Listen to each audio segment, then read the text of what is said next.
Good morning, everyone, and welcome to Outsourcing for Your Business. I'm Vinny Civitello, Communications Manager for the New Jersey Business and Industry Association. With us today is Anthony DeGraw of Domain Computer Services.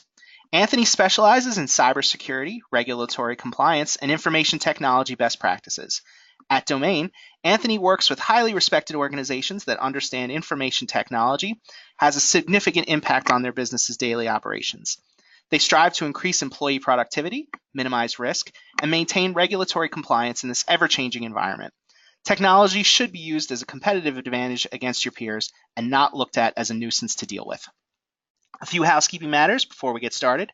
Today's webinar is being recorded and will be emailed to you tomorrow along with the PowerPoint for today's presentation, so be on the lookout for those.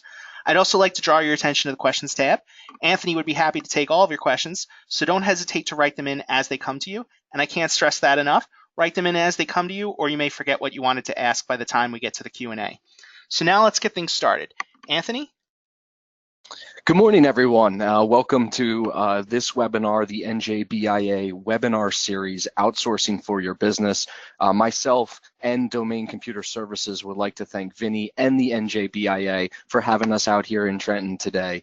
I also did learn earlier this morning that Rashad Bajwa, our CEO of Domain Computer Services, will be on the NJBIA's podcast this afternoon called Other People's Business. If you're a podcast freak like I am, check that out. Check out the NJBIA's Other People Business podcast. For today, we are going to be talking about outsourcing. And as you heard, we are Domain Computer Services, so we are located in Cranberry, New Jersey. We head up the technology committee here at NJBIA, and we have about 45 employees there in Cranberry, and we do everything around IT and IT outsourcing, which we'll dig into a little bit later. But with that being said, let's jump into the agenda. So today we're going to start out with the history of outsourcing and where did this all originate from.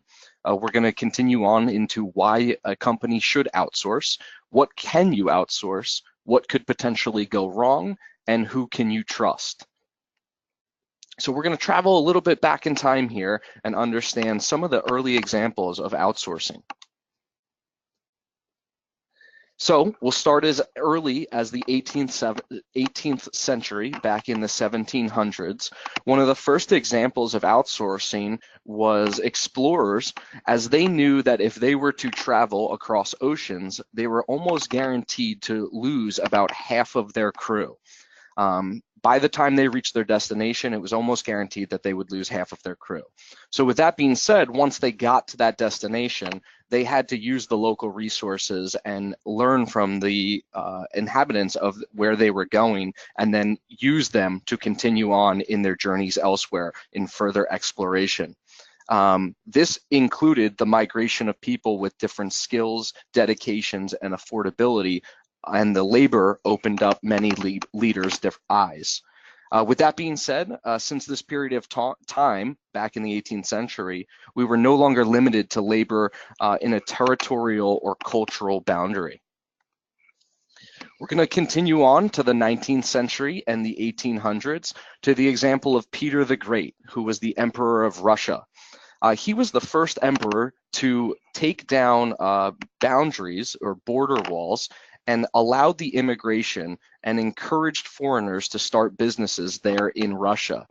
This resulted in the building of St. Petersburg, Russia, which I haven't had the opportunity to travel to, but from pictures and research is a very beautiful city. And St. Petersburg, Russia was actually built by Italian architects, German engineers, and French artists. And Peter the Great specifically stated that he credited this model of reaching out to foreigners and allowing immigration to build this beautiful city in St. Petersburg, Russia. And once again, St. Petersburg, Russia was built by Italian architects, German engineers, and French artists. We're going to continue on in the 19th century a little bit later to the Emperor of Japan. He created an oath called the 1868 Charter Oath, in which he specifically stated, "The knowledge shall be sought all over the world, and thereby the foundations of imperial rule shall be strengthened." So what did he do? He allowed Dutch shipbuilders, British bankers, German weapon makers, and the US military to come in and share their knowledge with him and his country. And what did that allow them to do? Well, during his rule, the Japanese were able to withstand multiple samurai rebellions from the knowledge that they gained from the Dutch, the British, the German, and the US military. So let's continue to modern day and understand some original examples here within the United States of outsourcing. The first examples are the big four modern day accounting firms. Specifically, PwC started in 1849, Deloitte, same time, 1849, Ernst & Young in the early 1900s, and KPMG as well in the early 1900s. So what was the reason for this? Well, the number one reason for outsourcing anything is usually cost and expertise. So a lot of these small businesses, medium-sized businesses, couldn't afford to do their own accounting or hire their own accountant internally. So they looked to these big four accounting firms back in the day to outsource that, and that's one of the first modern day examples of outsourcing. The next example that we all are pretty familiar with is ADP. So ADP started in 1949 as a salary calculation service. So basically a payroll service. What I'd like to point to, if you can see their logo there on the screen, underneath ADP, you'll see that their tagline is a more human resource. So they started back in 1949 as a salary calculation service. And as you can see from their logo, they're moving more and more to the outsourced human resource model. A little bit about ADP. They are headquartered actually in Roseland, New Jersey. They started as payroll services, as I mentioned, and their logo now includes a more human resource to connect to what their end goal is. If you look across different examples of case studies for ADP, you'll see that they've successfully helped companies streamline acquisitions into centralized services. They've improved candidate and hiring manager satisfaction with recruiting technology.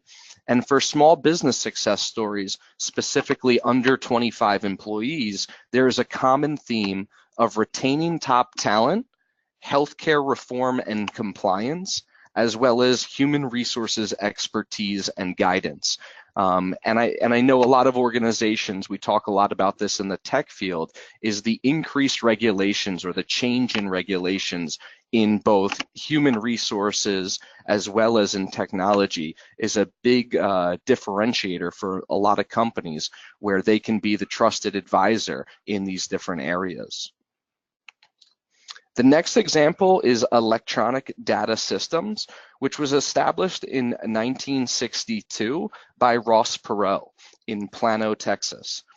And with that, he was the first IT outsourcing company, and their first success story was helping GM save over $4 million by renting time from their high-capacity computers. So instead of GM buying all of the infrastructure and trying to support all that infrastructure, they reached out to EDS to outsource that function, and overall it saved them about $4 million. So let's jump into why we should outsource. Like I said, the number one reason is saving money. So we're going to go through a couple examples here of exactly how you can save money by outsourcing to different experts in different fields. The first one is fixed costs will turn into variable costs. So for IT as an example, instead of having to purchase infrastructure, you can rent infrastructure. Instead of having to purchase or employ an IT manager or a network admin or a service desk level employee, you can go out to a company and outsource that. So all of these different, whether it be actual physical products or services or human capital, can all now be outsourced. And that turns that into a fixed cost, from a fixed cost into a variable cost. With that being said, the capital that you're saving there can now be utilized for investments elsewhere. and maybe focus on more of your core business activities.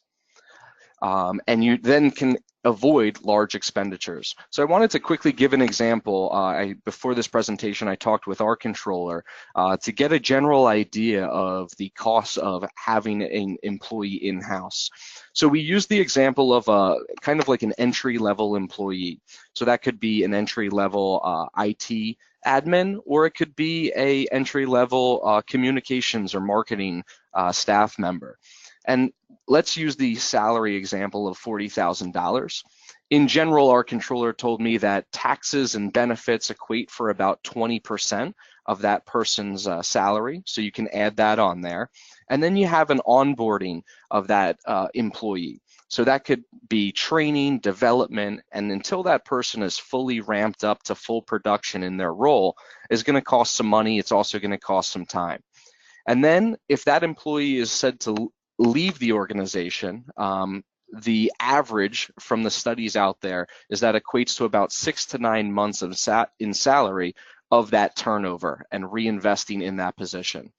So on a $40,000 salary, that equates to about $25,000. So overall, that one employee could equate to about $77,000.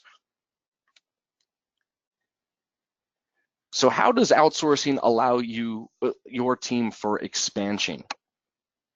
The expansion from outsourcing, if you're to hire your own in-house team, you'll have to invest. You'll have to invest in a lot of different areas, investing in research, investing in development, investing in potentially the marketing of that, whether it be positions or service offerings, and the distribution of that.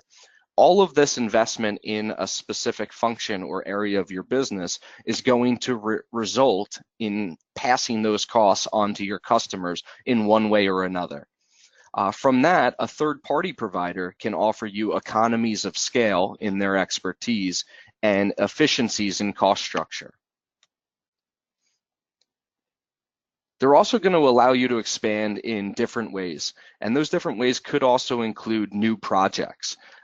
Most likely, if you're going to outsource your marketing department and you want to get a new website up and running, or you want to start some social media advertising, that third party is usually going to be able to start right away and develop a plan for execution over anywhere from 6 to 8 weeks.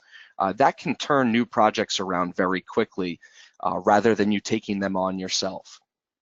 In-house obviously could take weeks, months to hire the right people, train them, and support them. This allows you to focus on your core business and your core customers.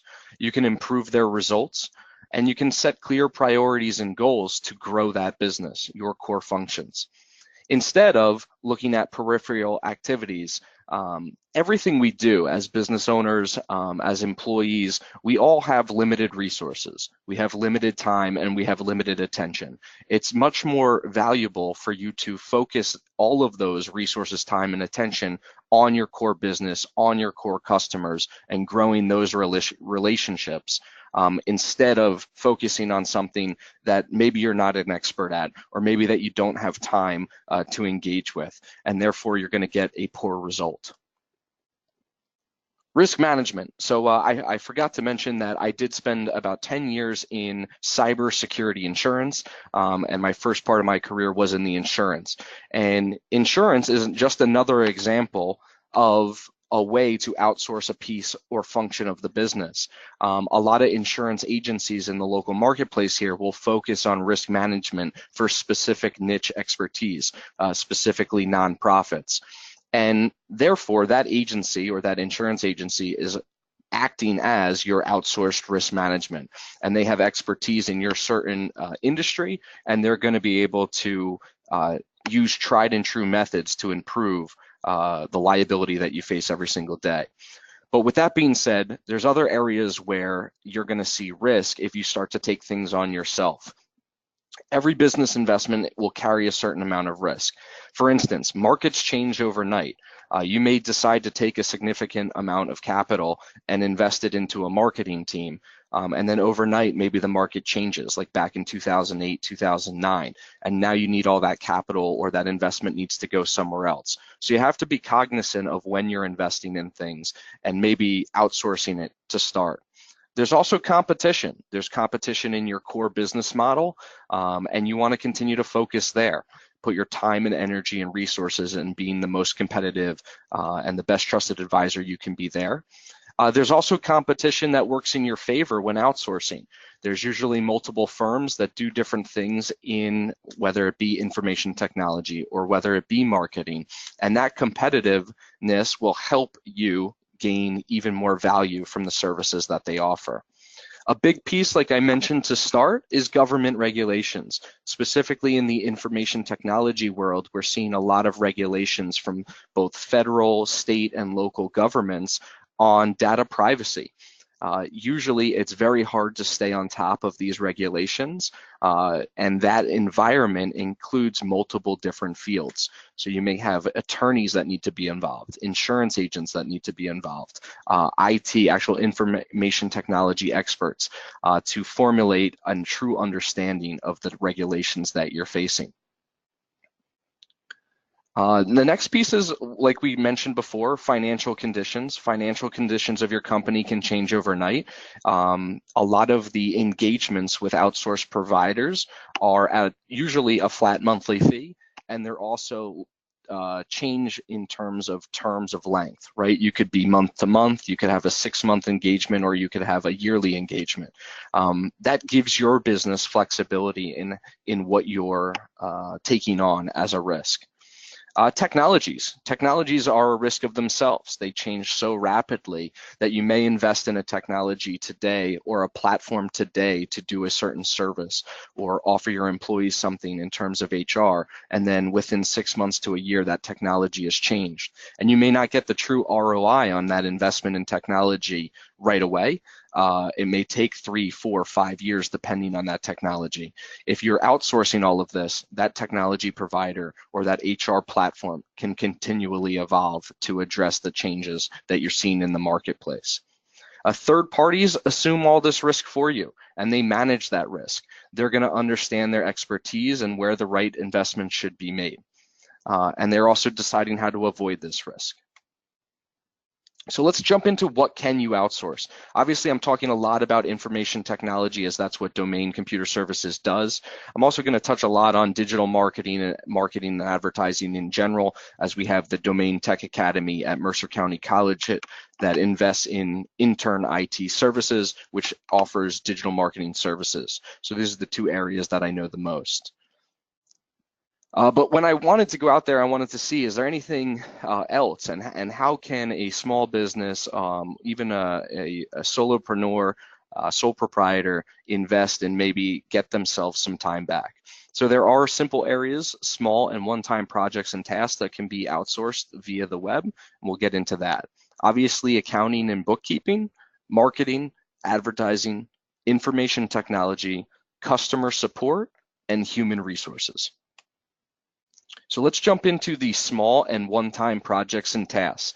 Here's 2 very specific websites that you can go to and look up different services that they offer. So these are individuals from all around the world that offer expertise in certain functions. Some of those functions include basic virtual assistant work like filtering email and spam and staying on top of your inbox. Database building and updating your CRM. A lot of these technologies that we use nowadays are very complex. There's experts all around the world that specialize in using these technologies and can help you become more efficient. Simple things like sending greeting cards to clients or customers or planning events for you. These can take a lot of time, but they add the added value to your customers to let them know that you care. And instead of just pushing them off or not doing them, there's people out there that are very good at making this the most efficient use of your time. Appointment scheduling and just communicating back and forth to manage your schedule. Travel arrangements and plans, as well as document and presentation creation. Specifically, we've probably at Domain invested anywhere from 5 to 10 business hours creating this presentation. There's ways to expedite that or outsource it to people who do presentations like this all day long. Let's jump a little bit into marketing here and advertising. So in marketing, in the world of marketing, there's so many different pieces now, and it's rapidly changing. It's so hard to stay on top of, especially for a small business. A lot of these things can be done from the previous two sites I discussed, which is Fiverr.com, Upwork.com. You also have things like Intern IT Services to help you or assist you in quickly changing the marketing or the branding of your company. This can really drive results and give a brand an uplift in its presence online or also in person.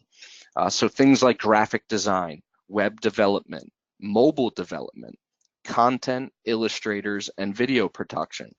A lot of times I will instruct experts in their field to go out and either do a podcast or do just a call with someone that's really good in writing, so that they can take that content and they can source it into a blog post or into a news article or get it out to some different medias. And maybe that their best way of communicating is through speaking, but then there's experts out there that can take that audio footage and they can turn it into content and use it in multiple areas. In terms of accounting and bookkeeping, so basic bookkeeping services can help you become more efficient. You know, there's services out there that are all online based. There's also services where an individual will come in for a half a day a week and help you outsource your bookkeeping and stay on top of invoices and bills and the financials. There's services that I'm sure you use already, like QuickBooks, Xero, and MYOB, where these are experts within QuickBooks that can come and stay on site and do work for you. You can also get more advanced, and you can outsource a controller role. You can outsource CFO consulting to formulate more financial plans. And like I like to say, in both the IT, the marketing, even accounting, bookkeeping space, you don't have to always fully outsource something. You could have an internal employee that is an expert or knowledgeable in these different areas, but then you use a hybrid approach where you use maybe an accounting firm to do more of the CFO level work, but internally maybe you employ that, the bookkeeper. So in all of these models that we're talking about, it's never all or nothing. There's usually a hybrid approach that a business can use to control more of those processes. So the benefits of doing all of this is you have privacy. When you're outsourcing this, like we said, they're taking on the risk of handling that data. There's privacy enabled with that individual or that company is having this data for you. There's also scalability. As you grow and continue to grow, that service or that outsourced third party is going to be able to take on more of a load because they already have the internal bandwidth to handle their customers. Training and management, they are going to take care of all of that. They are going to train their employees in the way that they need to be trained to be an expert at their job. And like what we like to say is, if you're looking at a law firm specifically, a law firm knows how to hire or look for talent in that space, in the attorney space, whether they're looking for family law attorneys or real estate attorneys. They know what they're looking for. But then they go and try and handle or hire an internal IT manager or CIO level. They don't know all the credentials. They don't know all the expertise, and they don't know how to ask the right questions. So you're going to gain that value from an outsourced third party. And these, specifically in accounting and bookkeeping, they're going to get you tax and audit ready financials. So we'll continue on here with information technology, and this is exactly what Domain Computer Services does for New Jersey and New York businesses, mainly cybersecurity. Cybersecurity is changing every single day, and there's no way an individual, even internal in IT or information technology professional, can stay on top of all of the cybersecurity threats. So a lot of businesses will reach out to us just to handle the cybersecurity when they're within their offices and make them more secure as a company or organization. There's also infrastructure management. So whether that be laptops or desktops or phones or printers and scanners, all of these devices now connect to the internet and can be managed both remotely and on site. And there's a huge cost savings and time savings when it comes to all of these things. You're seeing a lot of software as a service companies. So we mentioned QuickBooks, we mentioned Xero. I'm sure a lot of individuals have heard of Salesforce. This is a way for organizations to be more efficient in different services that they're doing both internally and externally.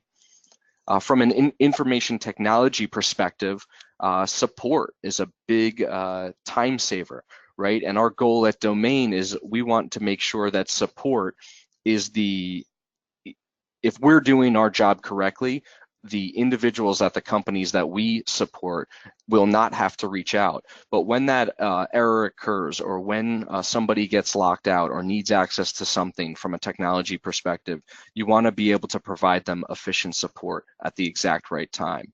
Then in the background of information technology is all the updates and patching and monitoring of an entire network. And that's being handled 24/7 from a domain perspective. Then as you grow up the food chain for information technology, you get to what's called a virtual chief information officer. So this is going to be an individual that's going to offer true consulting from a technology perspective and is going to understand both your business goals and your technology goals. So you may be trying to move office spaces or expand an office space. You may be trying to update all of your equipment. And what this individual is going to do for your organization is they're going to start with a strategy, they're going to formulate a budget, and then they're going to deliver on a plan for implementation. And this consulting can help save a company both time and money. What we've seen with the increase in government regulations is an increased need.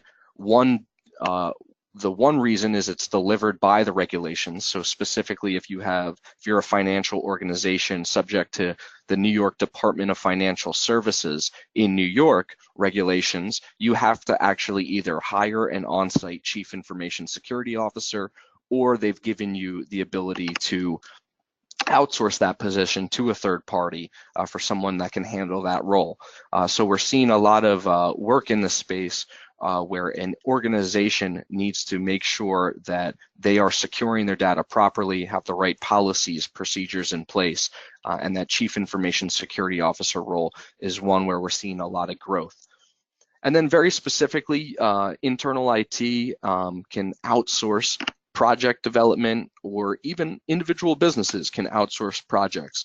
Like I said before, office moves, expansions, the like. We touched on ADP and their move to a true human resource experience from payroll services. But here are other ways that your business may benefit from outsourcing human resources. Employee database management, time off tracking, organization charts, benefits obviously, payroll, policies and procedures, corporate governance, even talent management and recruiting. We're seeing a lot of organizations start to outsource this piece of their business, specifically if you're looking for sales development or account executive work. There's organizations that specialize and know the right questions to ask when hiring these different roles. And they can save you both time and money when doing this, as well as timekeeping. So I want to take this point to remind everybody that you can submit questions right now, and we will answer them throughout the presentation. And with that, we're going to jump back into what can go wrong. So obviously with anything, there's positives and negatives. So with that being said, it actually took me a moment when this presentation was being done to look at this picture and understand truly what was going on.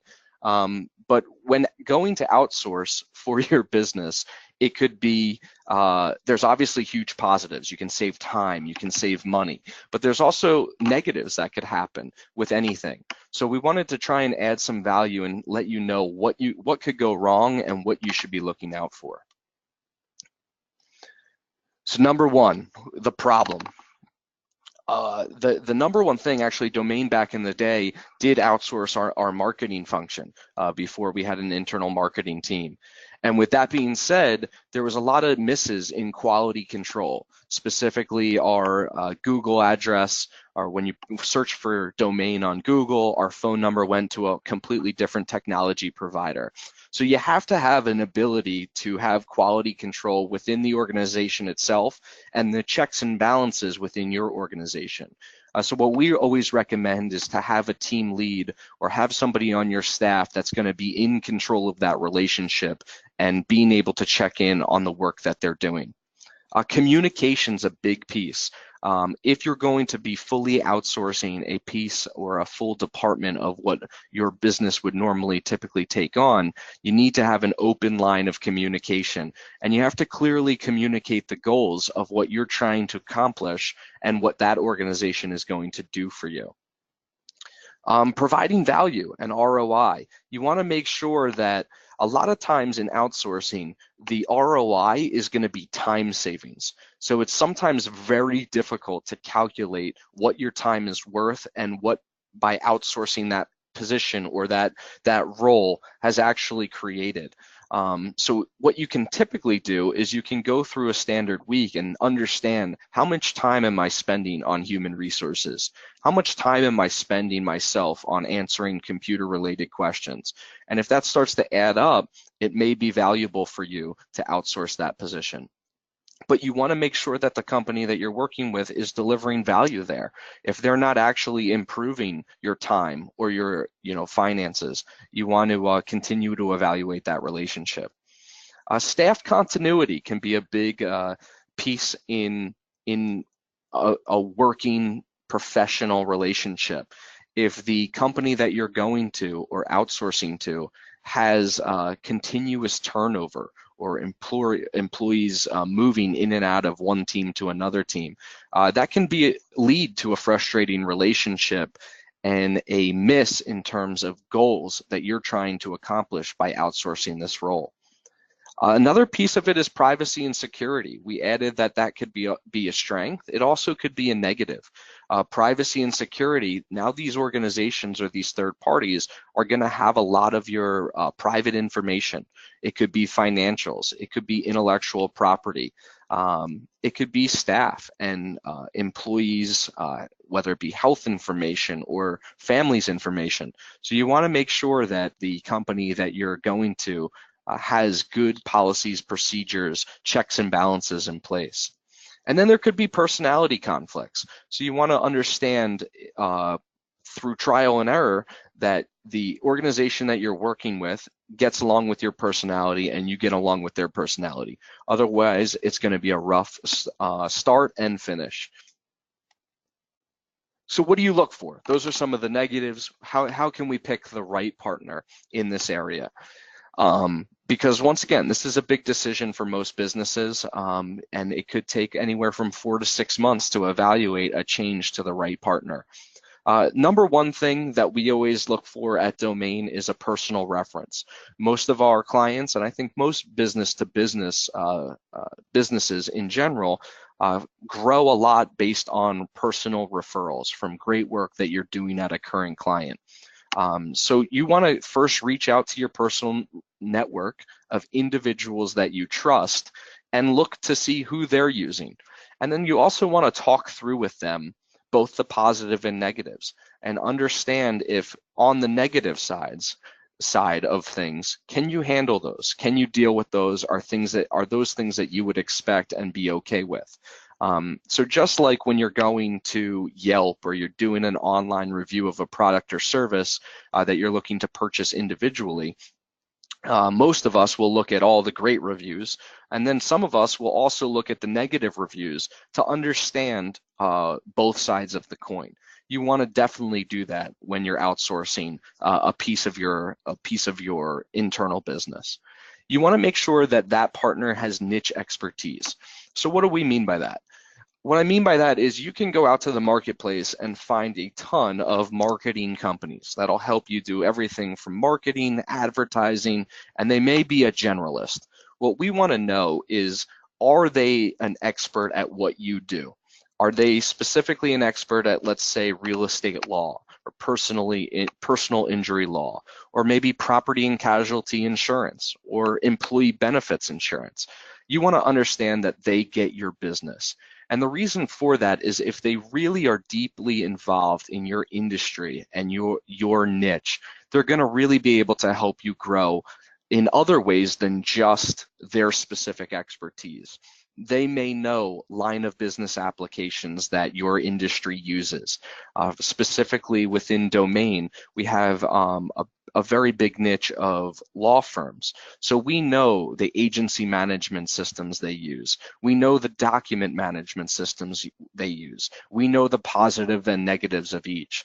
So when a new law firm comes to domain and they're evaluating different softwares or different infrastructure, we can lead them in the right direction. We can give them those positive and negatives. And once again, we can increase or decrease the amount of time it takes them to make decisions on very important things. A next thing is we want to understand, or you want to understand, their reputation. As the world continues to grow and becomes more social and more public, there's so many different ways you can understand a business's reputation in the marketplace. Number one, obviously, is Google. Number two would be their own website and the case studies and testimonials they have there. Number three would be third-party providers. In the technology space, there's a company called G2 Crowd. G is in George, the number 2 crowd. And this allows any business that's evaluating a different software to go on and look at the positive and negatives from different organizations. At Domain Computer Services, we use a third party called BizRatings, B-I-Z ratings.com. And on BizRatings, after every time Domain engages with a client, from a support ticket all the way through all of the services that we offer our clients, the client or the end user will get a survey review emailed directly to them. So there's a ton of what's called customer CSAT scores, and we use bizratings.com. I think we have over 1,000 reviews at this point. So the reason we do that is we want to be as public as possible with all the businesses we're communicating with and show our true colors and how we actually operate. So you can do that for your own business, but you should also definitely be doing that when you're looking to outsource a function within your business. And then a final topic that we talk a lot about at Domain is called operational maturity. And we will get into operational maturity in fellow sections here. I actually have a graph or an infographic for you where we'll talk about the 3 different operational maturity levels that we look at Domain. So personal references, dive a little bit deeper here. How do you utilize this partner should be one of the questions you ask.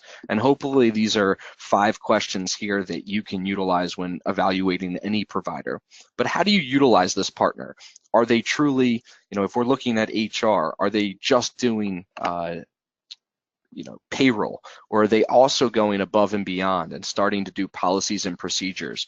Are they doing benefits administration? How is your reference using this partner? And what are the pros and cons of that? How do they make your business better in this area?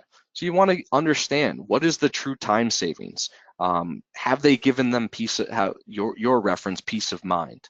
And how are we getting better in this area? What do you love about them and what can be improved? Once again, back to the positive and negatives. What makes them great? And you want to be fully on board for what makes them great. And then what can be improved? You want to understand where your personal reference thinks that individual or that company can be improved. And is that something that you're okay with dealing with at this moment in time? And also asking that provider about that. Say, hey, I got this feedback from one of the customers that you currently work with. What's your plan to improve in this area? And how do they engage with you? So what I mean by this is, what's the investment in terms? Is there an upfront fee? Is it a flat monthly fee? How does all this work, as well as the terms of the deal? What are the, do I have month-to-month contract? Is there a 60-day notice to terminate services? Is it a yearly contract? You want to make sure you're on board with all of these different areas. We touched on the niche expertise. We'll dive into 4 questions here that you can specifically ask these third parties. Do they know your industry? If so, what industry? We touched on, or niches within your industry. So we touched on the law firm space. Well, if you look at you can just clarify them as, attorneys or law firms. But if you dive deeper, each one of them has an area of expertise. It may be business and commercial litigation. It may be real estate law, residential or commercial. It may be personal injury work. There's so many different what we call niches within niches, where you want to make sure that they truly understand the business and your business and what you're offering to your customers, and they can support that. Do they know your line of business applications? I think every business nowadays at least has 2 or 3 software applications that you're either running in the cloud or still locally in your own environment. And you want to make sure that that provider understands those applications. When it comes to marketing, there's all different types of marketing, whether it be email service providers, or it may be content and blogging strategies and techniques and services. You want to understand if you're using those and you've invested in those technologies, that they can also support that or continue to grow those platforms. Can they provide industry recommendations to you? So you want to go out and ask them very specifically for recommendations, and you want to call on those recommendations and have a 2-way conversation with them.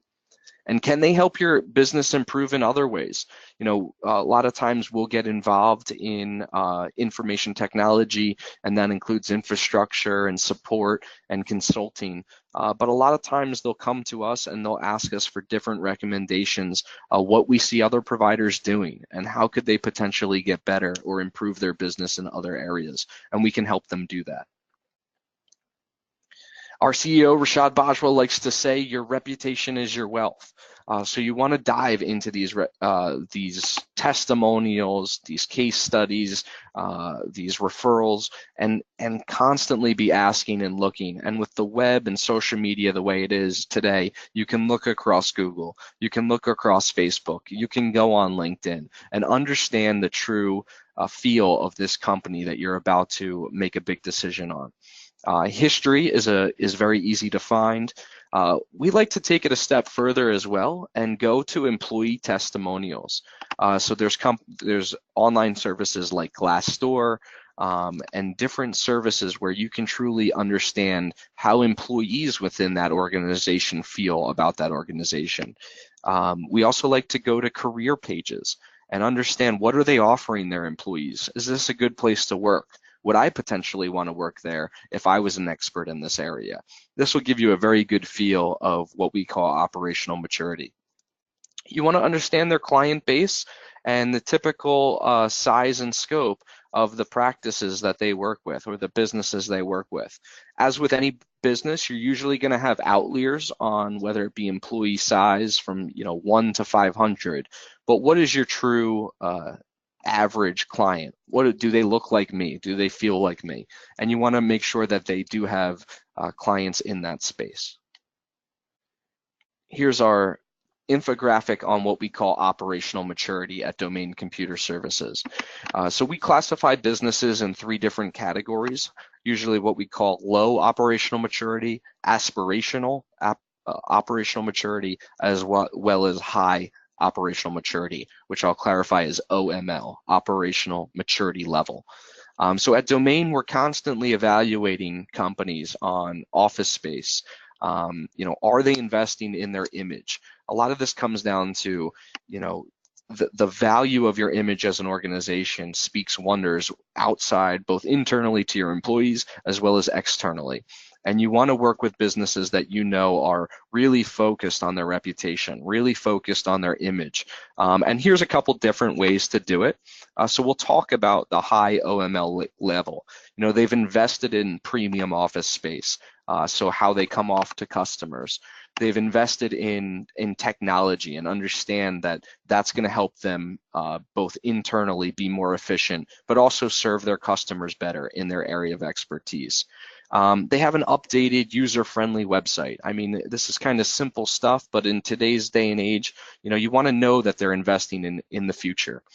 appreciates and invests in employees. One of the best ways to look at this is through companies' career pages on their websites.